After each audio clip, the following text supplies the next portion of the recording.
Sebuah karya terbaik dari Eza Mintarja, kelanjutan dari kisah Pelangi di Langit Singasari yang telah kami tayangkan sebelumnya. Kisah kolosal bernuansa sejarah dan fiksi di kehidupan tanah Jawa dengan judul Bara di Atas Singgasana. Pada kesempatan yang sangat baik ini, kita masuk pada bagian yang pertama dengan episode Putra Mahkota. Sahabat Permata TV yang tercinta, saat ini kita sampai pada seri yang ke-12. Selamat menikmati.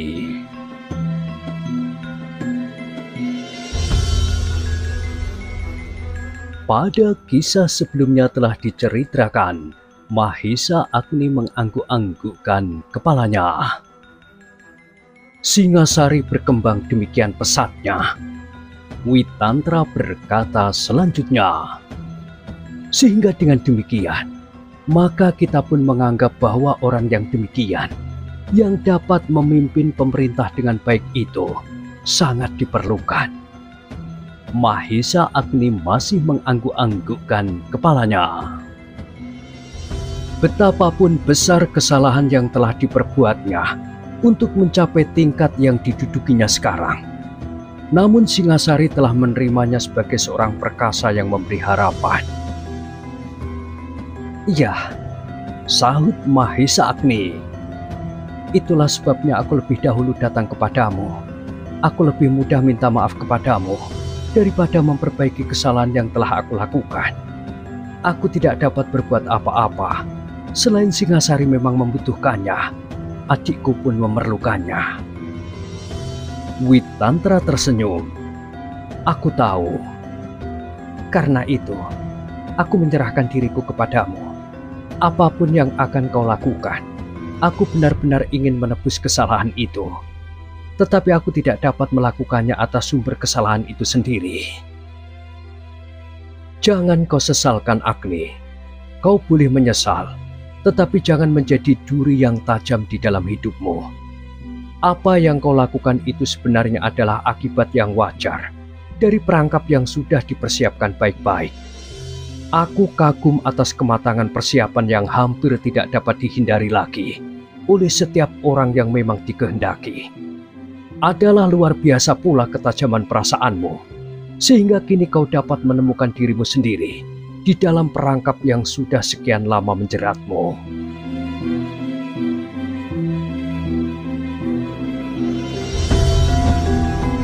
Mahisa Agni mengangguk-angguk, tetapi kemudian ia berkata, jadi apakah sudah selayaknya apabila aku cukup berdiam diri, menyesal dan mengaguminya saja? Sementara Agni, aku pun sementara ini hanya dapat berbuat demikian, semata-mata untuk kepentingan Singasari. Mahisa Agni masih mengangguk-anggukkan kepalanya. Kini ia berhadapan dengan seseorang yang ternyata berpandangan sangat jauh. Dengan demikian, maka Mahisa Agni hanya dapat menundukkan kepalanya sambil berkata, kau benar-benar berjiwa besar Witantra. Jangan memuji, jawab Witantra. Seperti kau juga tidak berbuat apa-apa. Aku hanya kehilangan adik seperguruanku. Kau telah kehilangan pamanmu oleh orang yang sama menurut perhitunganmu. Mahisa Agni mengerutkan keningnya. Guru sudah mengatakan kepadaku, bahkan sebelum kau menemuinya, meskipun guru tidak dapat menelusur seperti yang kau lakukan, baik guru maupun aku sendiri akhirnya mengambil kesimpulan bahwa kami hampir yakin bahwa pembunuh itulah yang mempunyai kecakapan yang luar biasa, sehingga seakan-akan kami sekedar golek yang telah diaturnya apa yang harus kita lakukan. Ya, karena itu, marilah kita beri ia kesempatan untuk kepentingan Singasari yang besar, jauh lebih besar dari kepentingan-kepentingan kita pribadi. Mahesa Agni menarik nafas dalam-dalam. Katanya, itulah satu-satunya kemungkinan yang dapat kita lakukan sekarang. Meskipun demikian, aku akan berusaha untuk tidak terbakar oleh keadaan. Kalau aku terlampau sering melihat atau mendengar berita tentang namanya, maka rasa-rasanya hati ini masih juga tergelitik. Karena itulah, maka apabila kau tidak berkeberatan Witantra, aku akan tinggal bersamamu di sini. Hei? Witantra mengerutkan keningnya. Jangan bermimpi, Agni. Sebelum Mahesa Agni menjawab, Panji Bojong Santi menyahut. Jangan, Ger. Jangan menjauhkan diri dari pergaulan seperti Witantra. Seandainya Witantra tidak didorong oleh hubungan tata kerjanya, di mana saat itu ia menjadi seorang panglima pasukan pengawal yang terkalahkan di arena, maka aku tidak akan mengizinkannya pergi. Tanpa disadarinya, terasa dada Mahesa Agni berguncang. Namun Panji Bojong Santi melanjutkannya. Bukan maksudku mengungkap lagi apa yang sudah terjadi. Tetapi aku hanya sekedar menceritakan alasan yang kuat bagi Witantra untuk menjauhi kota. Tetapi hal itu tidak terjadi atasmu. Kau masih tetap seperti keadaanmu semula. Tidak seorang pun yang tahu apa yang sebenarnya sudah terjadi dan apalagi yang langsung menyangkut kau. Karena itu, tidak selayaknya kau berada di tempat yang sepi ini. Panji Bojong Santi terdiam sejenak, lalu katanya kemudian, Anak Mas Mahesa Agni, menurut pendengaranku, gurumu, Empu Purwa benar-benar sudah tidak dapat diketahui lagi di mana ia berada. Hatinya benar-benar patah sejak putrinya hilang. Hanya sekali-sekali saja ia menampakkan diri, seolah-olah begitu saja ia ada, tetapi juga begitu saja ia lenyap. Karena itu, kau adalah saluran pengabdiannya. Kalau kau bersembunyi seperti Witantra, maka garis pengabdian gurumu akan terputus.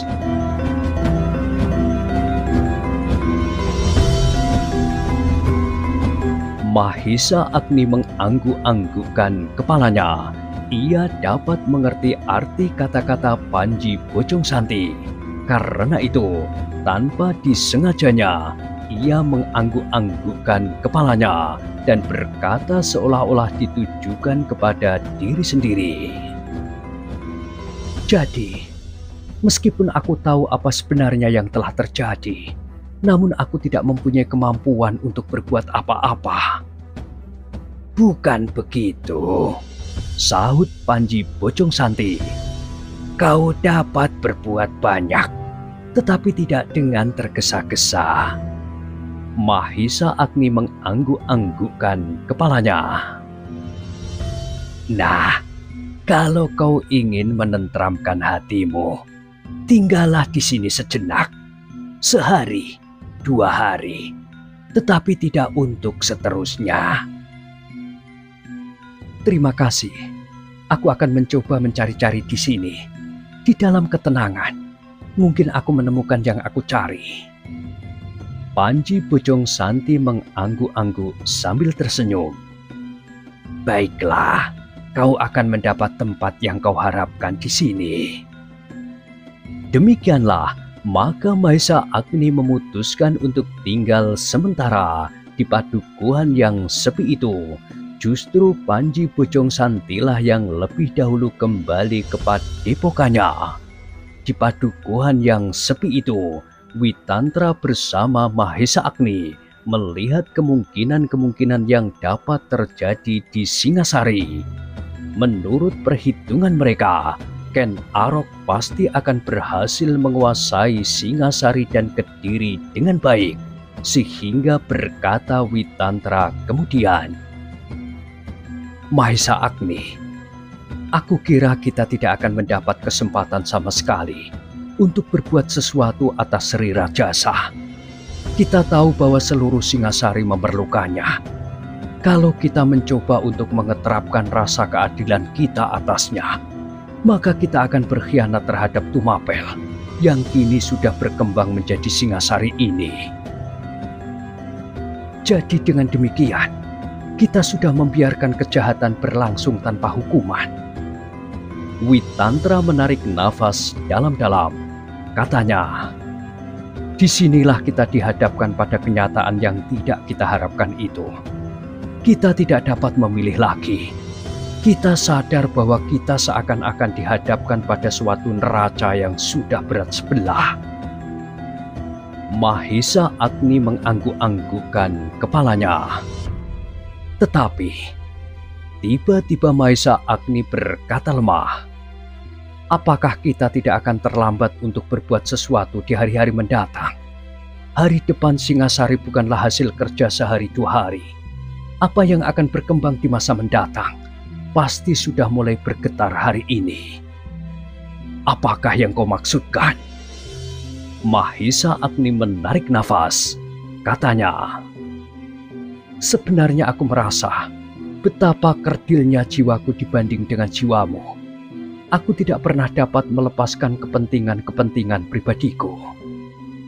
Katakan, Witantra, berkata Mahisa Agni tersendat-sendat. Sebuah pertanyaan selalu menggangguku. Siapakah yang akan melanjutkan tahta Singasari ini kemudian?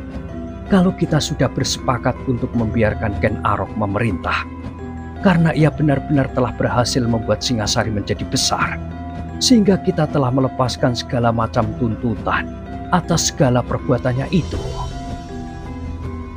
Witantra menarik nafas dalam-dalam. Baginya siapa yang akan menggantikan Ken Arok tidak begitu banyak menjadi persoalan.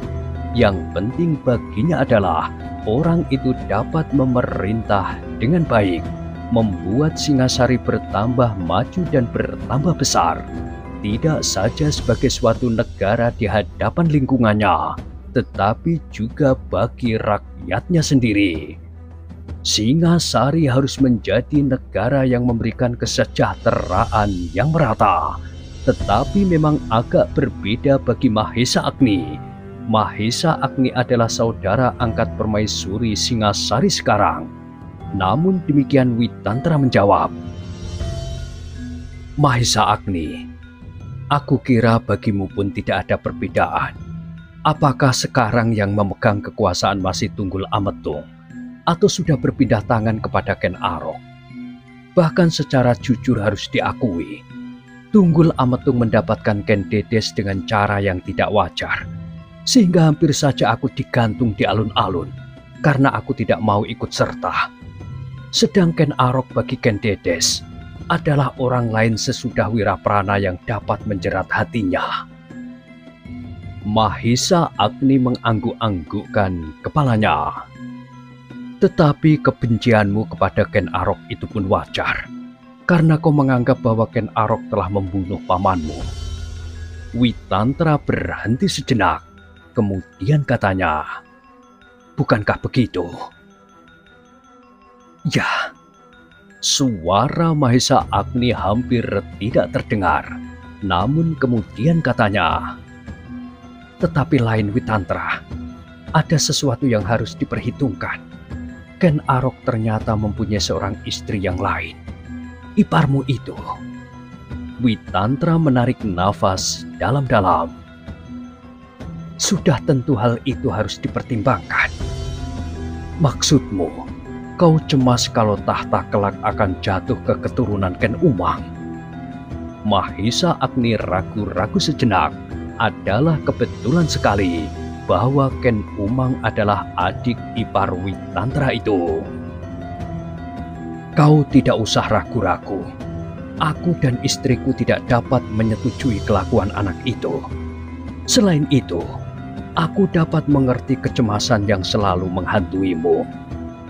Witantra terdiam sejenak, lalu katanya, tetapi bukankah Anusapati sudah diangkat menjadi Pangeran Pati? Memang Anusapati harus menjadi Pangeran Pati. Dan ia sudah menjadi Pangeran Pati. Tetapi anak itu masih terlampau kecil. Masih banyak kemungkinan yang dapat terjadi.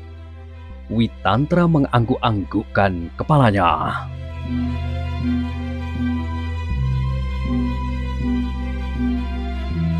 Aku melihat sendiri apa yang telah terjadi.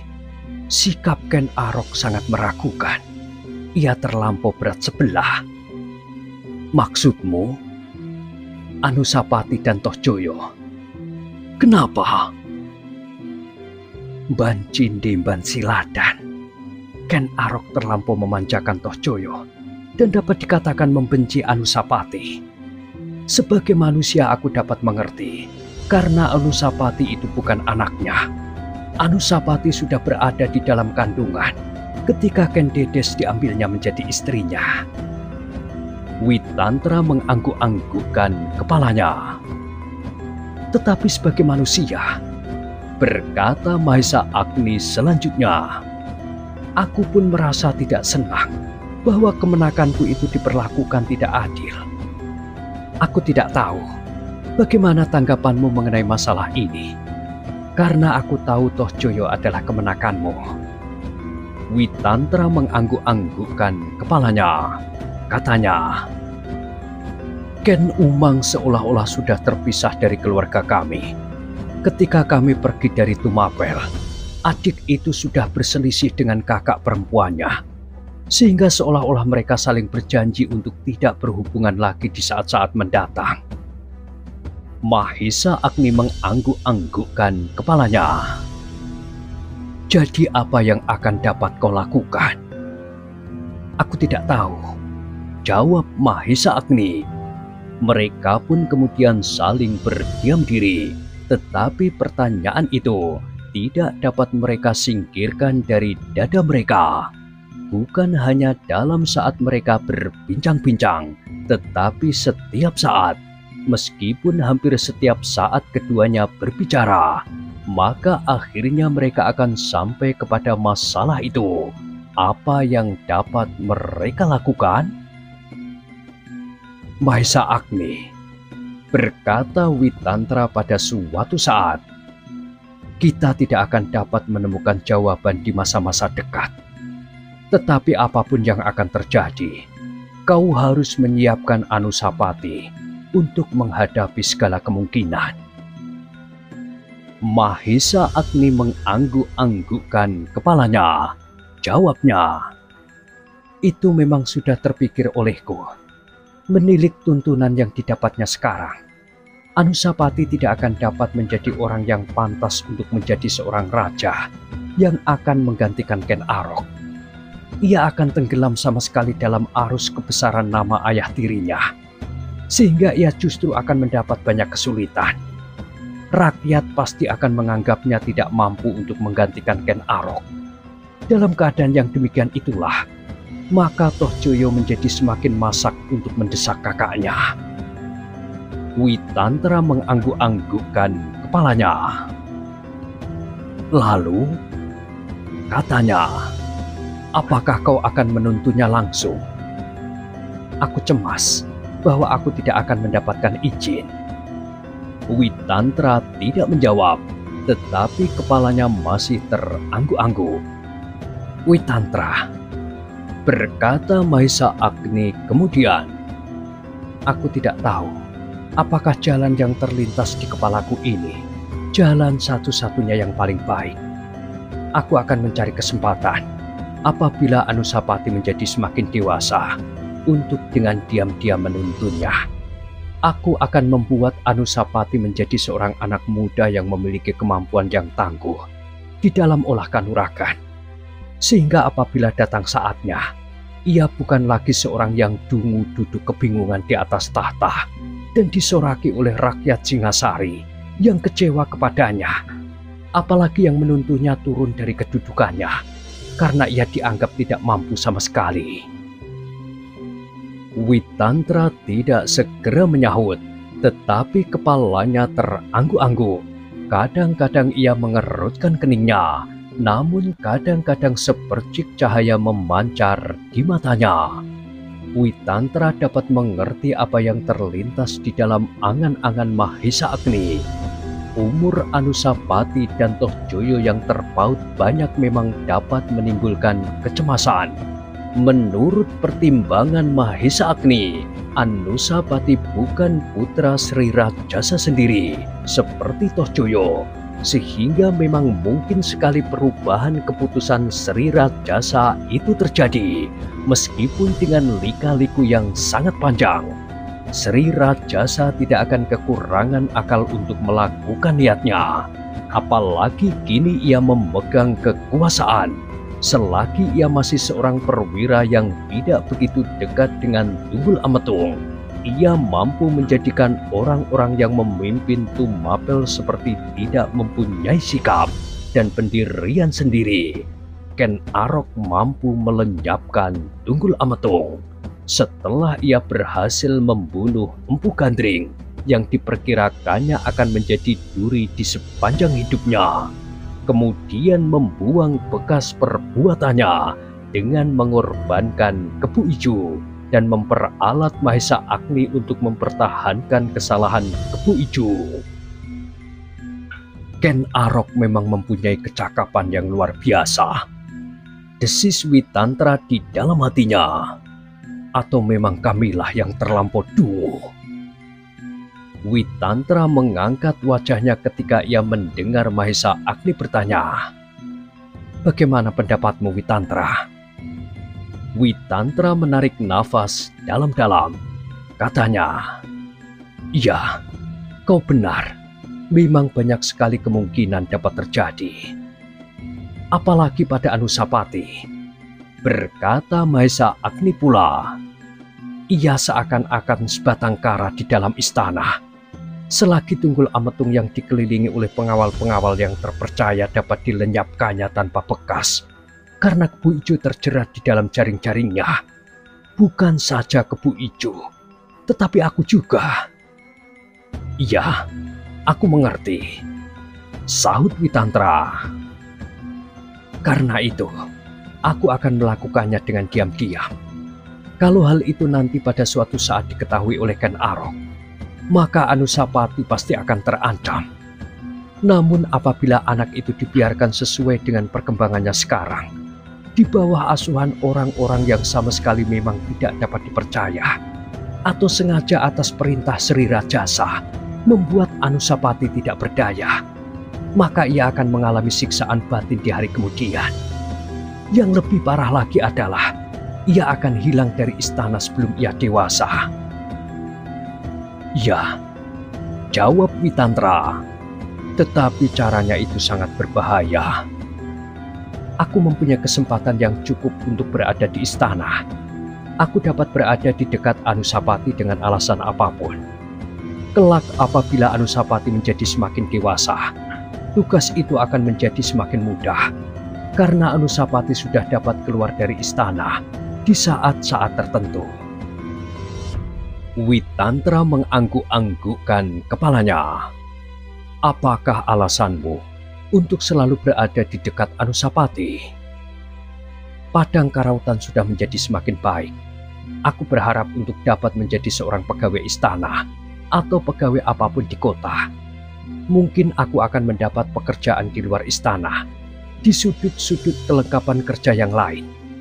Namun aku akan dapat tinggal di dalam istana, meskipun di sudut yang paling jauh."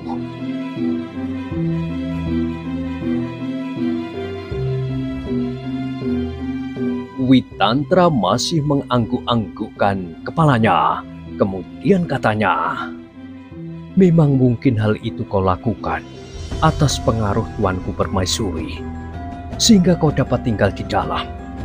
Seandainya tidak ada Permaisuri, orang yang tidak mempunyai tempat tinggal di kota seperti kau akan ditempatkan di barak-barak seperti para prajurit-prajurit muda." "Iya, apalagi aku berada di istana untuk kepentingan anaknya. Apa kau akan memberitahukannya kepada Ken Dedes?" Mahesa Agni mengerutkan keningnya, namun kemudian ia menggeleng. Untuk sementara, lebih baik aku tidak mengatakannya, supaya hidupnya tidak kian tersiksa. Witantra tidak menjawab, tetapi ia merenungkan rencana Mahesa Agni. Memang Mahesa Agni tidak akan dapat merubah keadaan dalam waktu yang singkat.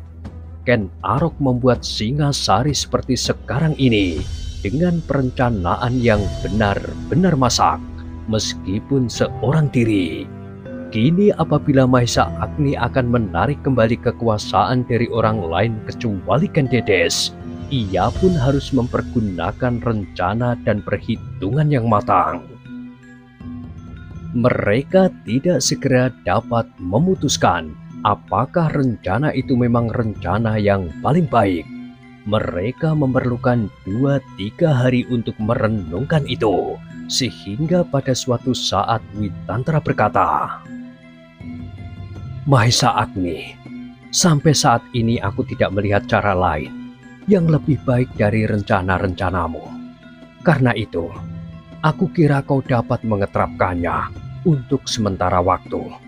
Apabila pada suatu saat kita melihat kemungkinan yang lain, baiklah kita pertimbangkan." Mahesa Agni mengangguk-anggukkan kepalanya. "Aku selalu mengharap pendapatmu, Witantra. Aku akan membantumu, Agni. Bukan sekedar saat ini, tetapi di saat-saat mendatang. Aku harap aku mendapatkan kesempatan untuk berbuat sesuatu yang dapat melancarkan rencanamu itu." "Terima kasih, Witantra. Tetapi yang paling penting bagiku, aku dapat bekerja dengan tenang, karena aku sudah minta maaf kepadamu atas segala kesalahanku.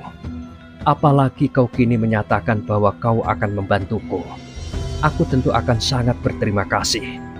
Pekerjaan ini tidak akan selesai dalam waktu sehari 2 hari, sebulan 2 bulan. Mungkin aku memerlukan waktu lebih dari 10 tahun. Dan waktu yang 10 tahun itu harus kita telan tanpa dapat mengelakkan diri lagi. Apa yang ada dan apa yang berlangsung. Kecuali kalau tiba-tiba saja ada perubahan keadaan yang mengguncang tanah ini." Witantra mengangguk-anggukkan kepalanya pula. "Kau benar, Agni. Kau memang memerlukan waktu yang panjang. Selama ini kau akan melakukan tugas yang berbahaya. Mungkin saja bagimu, tetapi bagi Anusapati juga. Aku menyadari, Witantra, tetapi seperti katamu, untuk sementara jalan itulah yang dapat kita tempuh. Tetapi hati-hatilah, jangan tergesa-gesa. Kau harus membuat perencanaan yang baik, cermat dan meyakinkan." Mahesa Agni mengangguk-anggukkan kepalanya. Ia menyadari bahwa kata-kata Witantra itu bukan sekedar peringatan, tetapi Witantra melihat bahwa pekerjaan itu adalah pekerjaan yang terlampau sulit. "Aku mengerti, Witantra.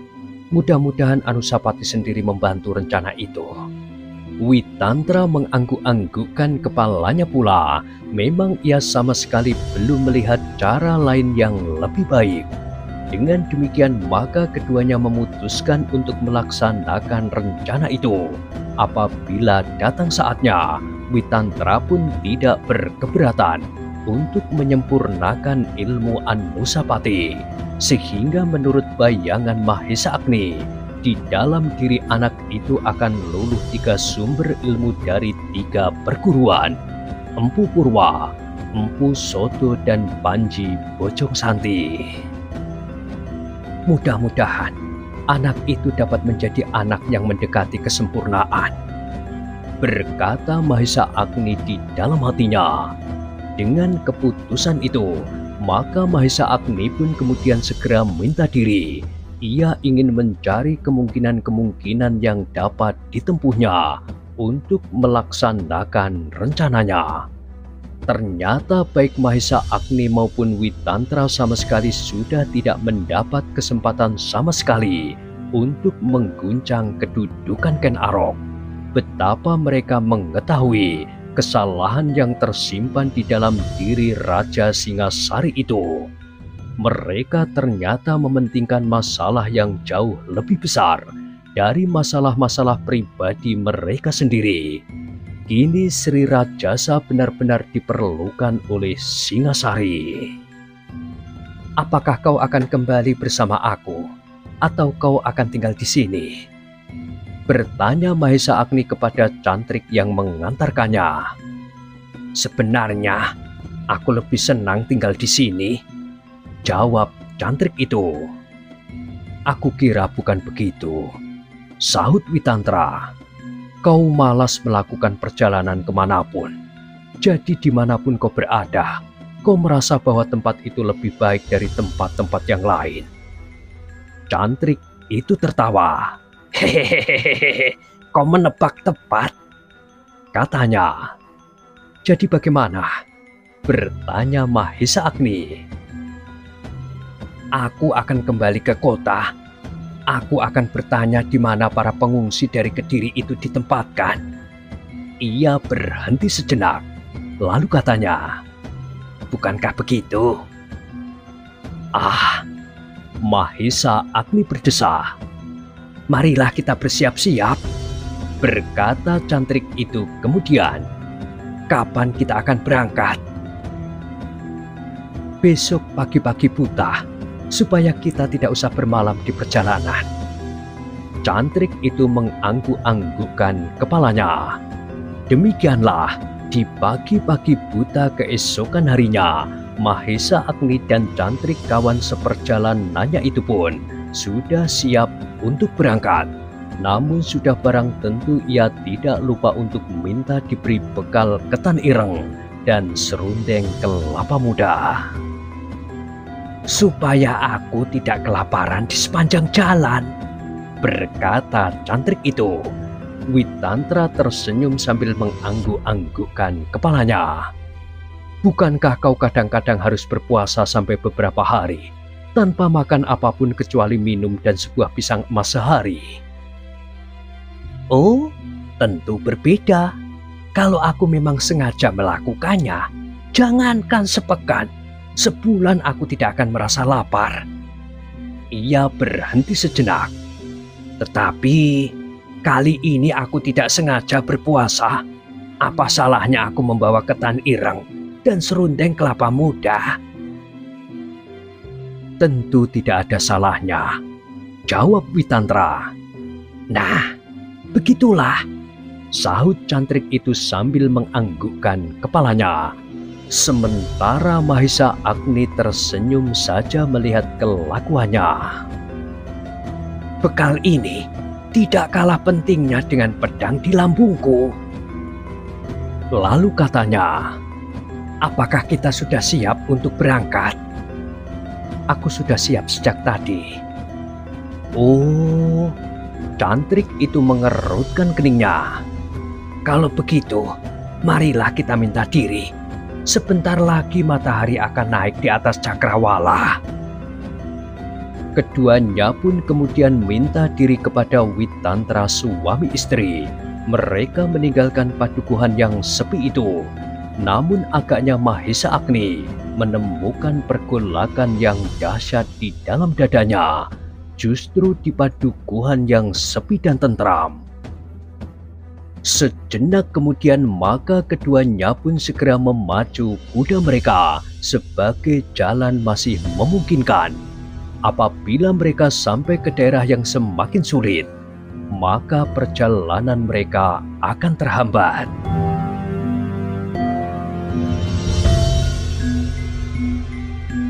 Nah, bagaimanakah kisah selanjutnya? Silahkan ikuti terus kisah Bara di Atas Singgasana pada kesempatan berikutnya. Sampai jumpa.